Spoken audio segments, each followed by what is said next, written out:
kwa.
Sanso so ane Ghana water enso de kokobo akodem we mun sese dia gadam sensu so de bedie wo man no eso no anhwe yi a enso bekọ atwe e wo Ghana emiamia ebi sanso so ane yedo ebekọ gbawe empotem eho homowo afahye no wonu mu adi na we no wonu mu erehye wo hini wo ho anyunyam sanse wo twese wo bodwe papa sanso so ana yebekọ ye Volta region Wamo so hogbo chocho afasha wonum adie no wonum ahwe apa afiedie hu entoma empenfo bie ade wonum ani nyam akota adwumadie yi echi aframantem sofo wonde nsembi atodwa ewo ho ebebo mu entwemu na afi yakodwedie mu ensemu government statistician the August eye inflation rate no ade aba wo tra eso ati se hu sibetwa so na afi yakonkrofo amaso na amanonisem enso so abawa kwensanso so na Kasie mu nsem ekakase boy ehu bi fi sabre kopim se no nson ebebo ene de nsemi esom mo midi ene da chehema afia akonua etwe ho aba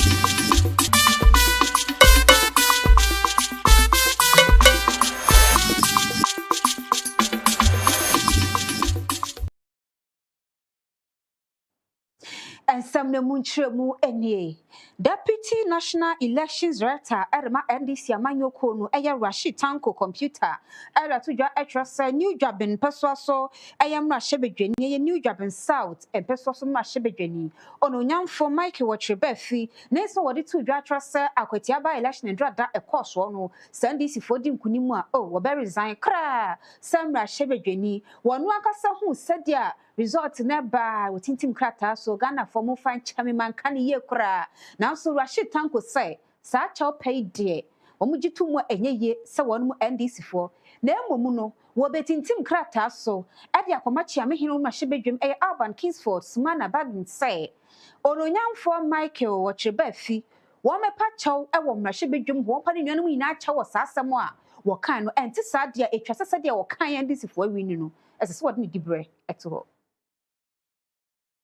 Saying the gentleman made a categorical statement.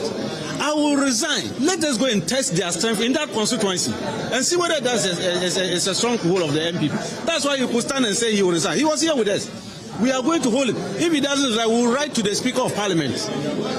And he must apologize in the floor of Parliament so that the whole public will see who he is, so that they know that certain activities of people like that should not be countenanced by Ghanaians. They must allow decency in our politicking so that Ghanaians will respect.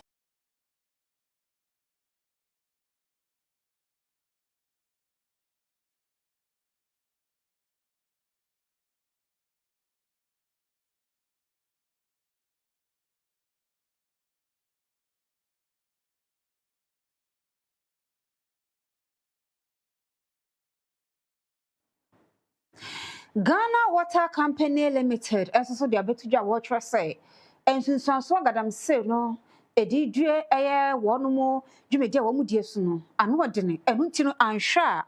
wonomo plant ni bie no womo be shate ne down meche wonomo ebetum a we no eba nsa Ebma miamia hudu bi won ho akai papa won mu nyansuo emfa ne won dwuma esan se won kire chemicals ya won mu areye gadamse no eha ese won fidie enunti no sa na monto na ne twase won mu eto na wose 30 districts ene akire ena nhwe a won ho bechi papa se won hyate won fidie no down. 2023 alone, Ghana spent over $11 million importing water, even from our neighbors Togo and Nigeria. And we are importing water from Spain. We are importing water from UK and the rest of them. So the pattern is clear and where people are heading towards. So those who can afford, okay, will begin to gravitate towards that, because you see, because we have not chosen to visit our water bodies and see for ourselves. If you go and see for yourself, you will be very careful if you buy foodstuffs from certain regions of this country. Because if you tell me that you can destroy the environment and then later go and plant trees, look at the longevity, how long it will take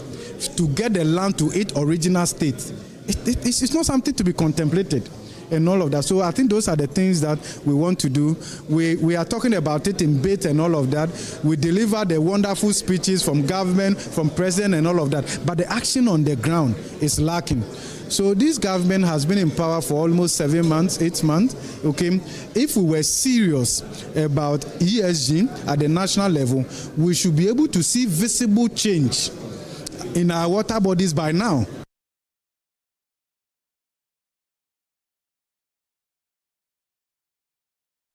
Wagaramse ensemia emos fifi mantem soafo ononyamfo Kwasi Dawood a we no wono nato yenchemboafo kro no we kwanhwefo pani a wodan no wo twese gadamse ha dwene pa empo fifi mantem nkoano enipa beburu aduonu mienu aye 22 ana wono mo apatre ahwe gadamse amonemu a wo mo afri mo na wo twese saade we haye papa esanse gadamse bi wo muto a wo mukata amona ne so dia eye ne yakase pa empo eye suku nkoda won so toda won tum patare ekohye amnan emu a we no efifi mantam ko a ena sa yo ekoso eho enu nti no sa brese wono aye atoyenchembo afo ko no wotom panfon krasai gadam se no die etwasai won se gina emu ode ne papa erefa ho na etimi eboa West and other mining districts in say one bra on board, one bra register, bumbra free, take advantage of the free amnesty. Yeah, the amamwe. Now you for machines, you bra, now you cover all the abandoned pits. Now you na you huntoing. You cover pits, you really pits now you reclaim you cover no. You be more seedlings, economic tree crops, cocoa, rubber, oil palm, and other economic crops now with dria. Na enuano ahwe na be alternative library so e dey ama miners concern the community members concern in line with government responsible mining initiatives at EcoSocial. And nothing and do you upper the intra is so far so good. Community engagement because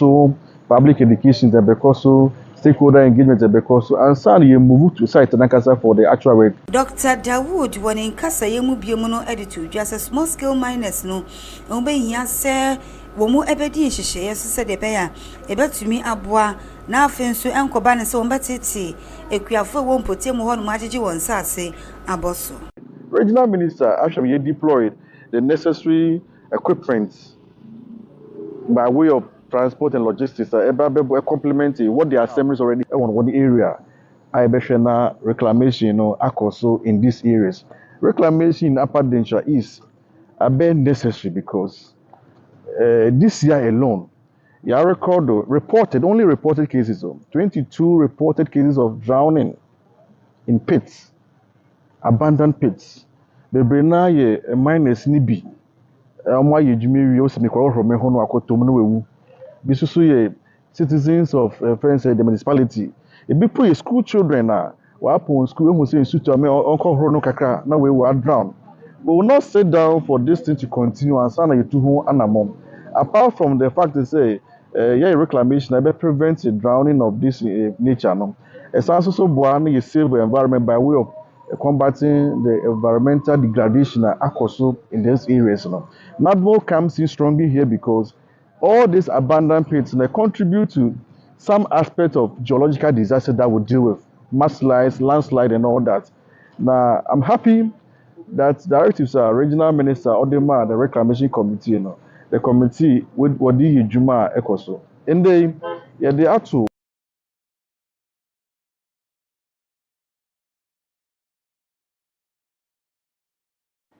afei yankofra mantam no emu na hogo chocho afahye eya afahye bi a yenuanom anrofo na wonum edie ewo fra mantam wo mahwe apa afie die hu entoma ananma hemfo ne adehia ewo ho no wo mo ahyefa no ewo amane ne amamre kwan so a na efe papa wo mo kyerɛ sɛ wo mo kɔ wonchi akakai sedia kane no na amamre etie esan sempani kasa wremfi wo krom hini aban a wo yira ewo dwabo ase sebeye na chima enyira eno ti ene nei wonum ekakai won ho na eno enam so ema wonum kyerɛ sɛ emprepre de aban ehwɛ na 60-year-old institution a ewo ho no won hwɛ na ene wo meye university ewo ho emfam wo mnasu apon yi fra mantamfo so enya bi na won hinipon a wono ewo ho efa sakoya no so ekasai wabra wonum epa ho entoma no led by His Excellency John Dramani Mahama and the Minister of Agriculture, headed by Honorable Eric Opoku, through our hard-working MP, Honorable Eric Edemagbana, to fast-track action on the official promise of elevating Okavu Agricultural College into university. This will bring about a lot of useful agricultural innovation through a scientific research to the benefit of Ketu North Municipality, Dango Duko, the Volta region, and Ghana. I was asking Koyemono Anambra Shibiduni Wono Ewo Ketu North, Onimunyamfo Eric Abana, Wabra no Sidi Semutu and say and with you. Nations that succeed in agriculture succeed in food security, in job creation, and in national stability. Ghana must not be an exception. And this is why the transformation of the Ohabu Agricultural College into a university of agriculture is not a luxury, but it is a necessity. The Honorable Regional Minister, I dare say that the agenda to see Ohabu Agri College being transformed into a university must not be seen as an Ohabu agenda.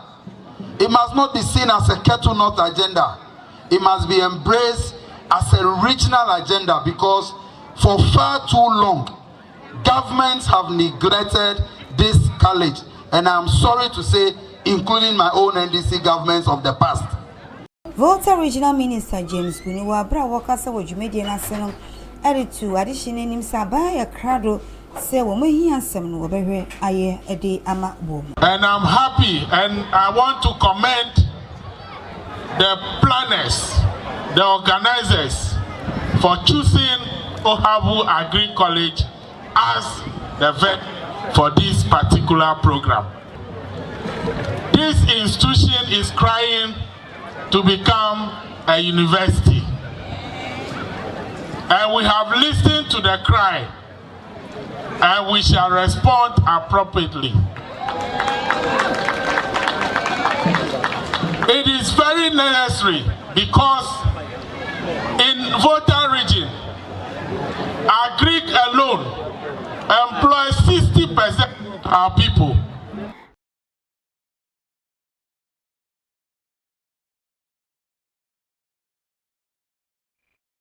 Wo afasha ho ensensemi ya wudu wari betwe mu ewo gbawe a eno no ewo enkwanmanta mu a gbawe kwatai abusua wo mo ene homo wo planning committee no aka bomu ahwese afi homo wo no wono mo ere ebehye eye ni kwatai lai mensa fio gogo a wodi kan anunyam esanse wo hwa ne modne bone adwumaso a wo bebo ye ewo gbawe empotamu a wasefata se wonum hye nanunyam bia etesa dwumadie no ekoso no yamane boni black ekopie mu eho de wode baaye eni dwumadie no ahyase elgbawe ahemfie na no wode homo afahye ni nina no eba na wieye asentisa no ode atopono ewo potokasem any upholding our heritage, advancing unity and development. Woni boy koju a otosumenu ono eye mprempren mu gbawe manche ebobo enema ahodo sesei na ode nsem tudwa. On behalf of Baobate family, the elders, and the good people of Bawe, It gives me great pleasure to warmly welcome all of you to this important symposium, dedicated to the memory and legacy of our illustrious ancestor, Nikwate Laimi Sanfi Gugu I, the fourth Biomanche, and the founding patriarch of present-day Bawi. This gathering is not just an academic exercise, but a sacred duty to honor, reflect upon, and celebrate the contribution of a leader whose courage, foresight, and determination secured for us our heritage, our lands, and our collective identities. Nikwate Laimi Sanfi Gugu I was more than a chief. He was a warrior, a unifier, and a visionary who led the foundation upon which descendants of Bawi proudly stand off. And what you know, and a Professor Daniel J.C. Ankra Abono, a year obi onim abakosem, one also didn't say, Lenon, Ashio Chichi na kwake, Lemoni. Nikwate Laimi Sanfi Gugu was born on August 20th, 1795, into the royal family of Asene Kwekmachewe. Alo meni wachoa megua. Wikue. He was a hunter, and from a hunter division of the Ghana state. His father, Nikwate Aswasan I, also known as Bawekwate, was the son of Nilai Tomengpe. Nilai family is the known name for his grandfather, who was also a prosperous hunter from Bawi. Nekrakromono ana Solomoni afutu pote abono eye ebusuano twetwefo ema Bawi kwate ebusua ono so de nsemse etoaso afi ma ohai te ete alojeka ligi 103 ni kadi ni masmo wasa afie wo ba celebrate le shimo won tawni wo ye hesane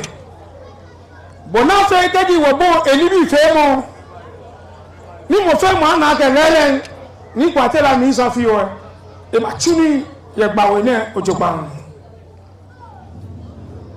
eni wota ne e ko si wota enile ke ejemo won tawdi wo ho ka wo bi ke wo kume ke wo nyeme ni mba benafe ni wo se woni wo kope de ke wo papa ne alo wo ni ne ni won wo hia wa ejaga aka ehie wa ni etu ni tumu kedi okane saji bode nche e ba febo gbeye ni gbeye wa ene wo pe ma bi ke ba ni wo ba fe ne ke symposium ni wo ke kai le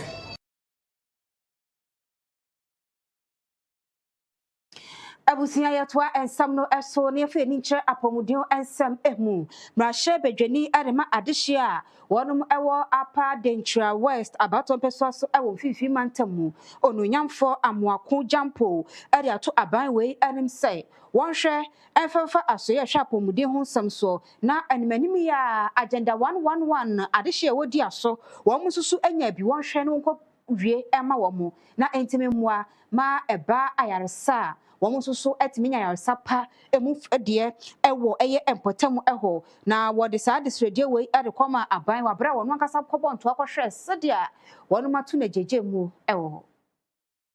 I always have the firm belief say governance is continuity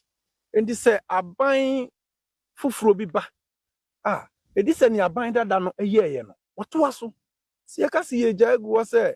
aban dada dwuma odi ye no aban foforo aba on to aso a na kire say eye oman no na ye bo oman na bro nia say ye hwe project ye egu hei pa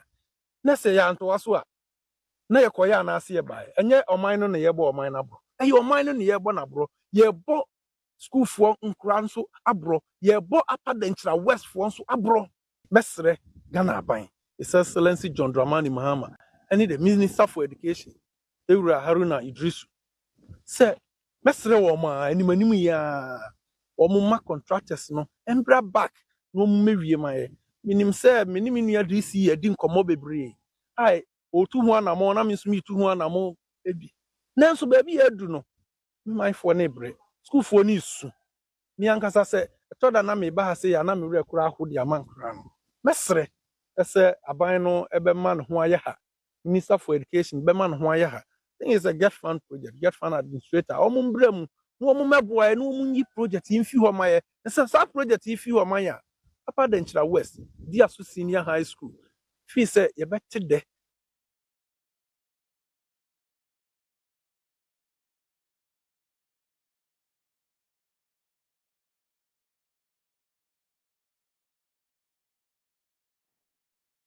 War and some from no idea ne swame and so no explosion be SC war air so magazine zone 18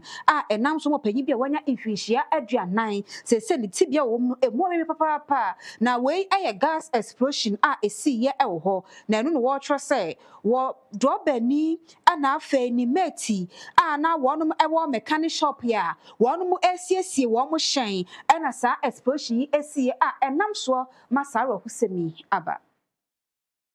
Jenny di sansemi ye chidi tu jasebra omu eti dede na Africa by cylinder ni mono. Omu ni nano ebotwi ekọ biaya dede no efri womu kwa na chese nipa no demo jema yitiwu ni na etwitwa. Amunu mu womu de no ekọ eyetafo aban ayaresabia se wonkọje ayare. Na sese de na niema sibitie no na enkoyi enu nti omu de no ekọ Konfanochi Teaching Hospital. Se wonkọto na yarehwe esom. Na womu chemu se bibisa esi ye no akoba na se bibisa esi mpa ya na shop owner no aya no woni ho no ma na se esi a aya na nipa dodo na no eni ho no mo na so de esi ye nam so medi ehu ade ato eye wo ma omotonton enema e wo ho na afi nso wo mu chemu se sisi no aya wo mo ade car by cylinder eye adwuma no akoba ne so mo kro ehu abo wo mo na enam so masisi wo chemu se wo hwe de esi ye na artisans bebre a wo mo ede car by cylinders ede ye wo adwuma also magazine kire say de esi no ano odin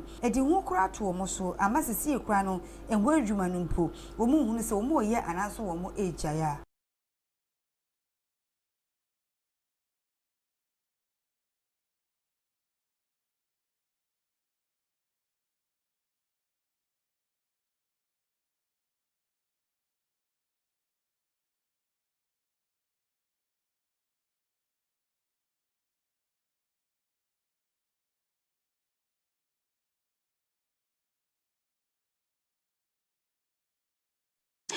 Kokobo ekọ adiama emrantie titru wonomo ewo eye emfifi mantamu eye Cape Coast UCC empotamu eho se wonomo aye ekọ geto ekoye de nisiye ye wie wo bakrom na afa niamo ho de nyamenasam ene wonomo edibedi no wo munya ye pa esanse nei pedifo okrom ho wonomo nya brese krodom asayo no wonomo ensoso ebiem na nana kwapro ahoba afahye ekoso afie nana kwesi mensa wotoso miensa efa so erisa woni we ede kwama ghetto boys ya wonomo ewo Cape Coast eye UCC area ho sana emi ye bokonya wiei store bi ayi ghetto bi ala osi kroma ha woto ni wiya ya ka onti yamba police yamba wan kebe ebo notice bia nya ye bako ye ko buda miki osi ha atu egu wo se of the galus nikios otan wi wo ho ya man won na ma sranti na afi na wiei obeye ndesene se to wi wo koyi Prague station edeni bi ho go fu shep no won wi wo awa wo yi po yi za go na go se me se mo sikro be ho mama mo go fu wudu wan so mama mo go fu wudu be tin to wan so Man, I would put no my affair. It's a master. When I want to stress and tell what we from our what's one of them. What you one of them yachting in our. Into my super could you go to win now what is that? They are 2 hours for police station. Yeah, you about Anganazi. What about you there? About pay It was handsome Kroyemuno Anna a year DC George Justice Atta. What it to just say? Na masre oman mu nyina de yamba wansi dubesi on frey hanitam on share na tar da nyina la se yakada yankin e kwana e bofo da yaba ma ye kro no mu atso yaba prapra ye ne fichir yaba dodo ye ne fichir na yan kama aban wa ba be ye na mum on kan no no on share ni tim na yema bibia on kodo mijina mesin krachi mijina mesin na name oye we mesin na mijina His Excellency John Dramani Mahama na yama mi Professor J na opusu ina wona me na mamuwan afishiapa afi on compra no what here Affidavit say no ye yiche oye mpuntu oye asumudwi na oba oye ikroyi no mumbanyi na anyini nchari ya prom na wonkodo yami omo nyimzi na nyansa oni na nanom nyina na wofenzi kroyi do na kroyi onfana tampopo fra Eye kasama fu dwumedie na ase no na eye engineer Abraham Ebo Kakraba wo ne semu ne sei ana ono so di tudwa na se bia abia na oya mo tukakra say you make mistakes. I made my mistakes and I believe that no matter what's wrong even if I'm making their mistakes it's part of the growing up process but I am lucky mistake you are you go to relocate that into sandwich in the one on your papa it's great and for a woman with it never got it only because you and I say social media na you will eat even p waba in fact what's even worse with family they do something there why you done the money waba grass will or say you let's say I'm grass Obiara boy the moon worry. What do you feel? Because if you man and don't come into the sandwich, then I see we take step to eliminate one now or perpetrate among Sudan war. Let's say, I'm afraid Biara, what can you feel?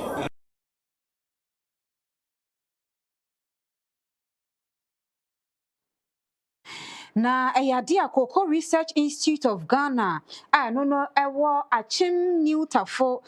no ebuakwa not mensinu emu ewo epoyamantemu ahwe de wonum graduation ceremony ahhehye so na adwumadie no eyefi papa ahofo na afi ahwefo nintini atwitwowro na afi nkoda na kasa no wonum epo wo ho no wo machitafo ina bebo wonum chidom ewo ho ema graduation no eye krabehwe. Wo jumedie no asene na guest of honor Dr. Esther Jedu. What the tuja chiro say de nam so a yesuku yi wosi be ye mfie ensie chimuni no ni nya se be boa wo fo no mo ye dwuma afenso wo ma matan no so eka ho epi na what the tuja chiro say child care and of educational support ade bia emu odupan de ho be hia se wotumi esomu ye. One welcome address mu no Madam Irene Ba echechiro mu say graduation ya fibia no ana wo ye se de be ya ade hye be free crèche akọ preschool na ewom se school no enam eniema wodo bebre so ani nyina o makosem na so kakra wo mo eko mo enim chairperson anu wo dwumedie no ase no Dr. Mrs. Patricia Eduyeboa wo ba chechefo no abaso se wo mo tumi atete nkoda yi ewom se nkoda atete owe enough form nanso wo manya abotre atete wo ma ba bedrum pempen so sei dia ene odi asida piece ye be ma checherefo no sanso ene wo bo awofo no ma ba so seda ne de ne wo mu se menti mu ho ase bitumi sori obi wo ho no ma na ntia se bi ni adwuma wo chechire ni ene awofo wo mo ntem nanso ni na mu no wo mo ka mo hu bom ma sumdwe atumi ba ama nkwadan nso tumi ba suku mu ho no mo e wa sumdwe kwa so wo dwumadi na ase no wo cheche niam bebre afenso eye esuafo nso ekenkan eye poem ene adenum eye drama ni nina no eye nimdie ene niam ahodo bebre a wa kire wo ma enam so mo dan sa niam wa nina edi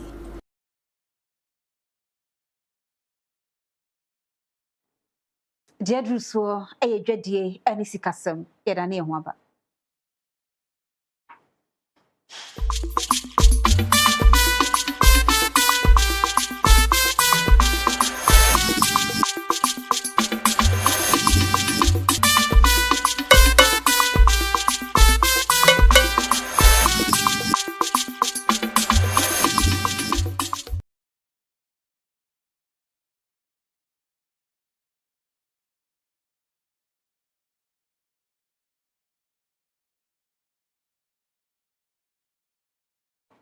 ITV enumere kase en wani gusu a wo hwe afeye mo radwadie ene sikasem emu na government statistician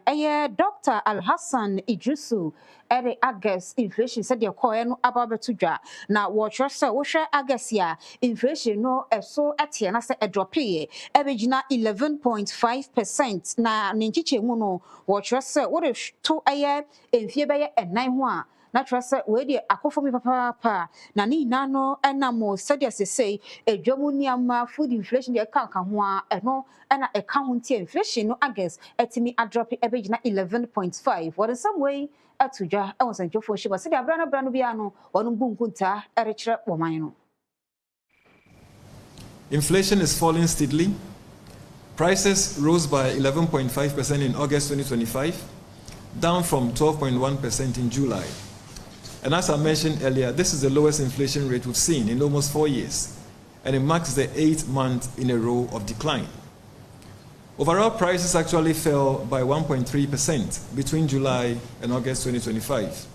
meaning that there's some relief for households once inflation is coming down, and also once prices fell between July and August. Food prices are also easing. Food inflation is now 14.8%, and non-food prices fell by 2.5% in 1 month. Non-food prices are also moderating. Non-food inflation declined to 8.7% from 9.5% in July. And here, prices of non-food items reduced slightly by 0.1% between July and August. Goods inflation slowed too. Inflation for goods dropped to 13.9%, from 14.2% in July. And here the overall prices of goods fell by 1.6% between July and August 2025. Inflation, as we've seen, is higher for local items than for imports, while imported prices are easing faster thanks to stronger exchange rate and the lower global cost pressures.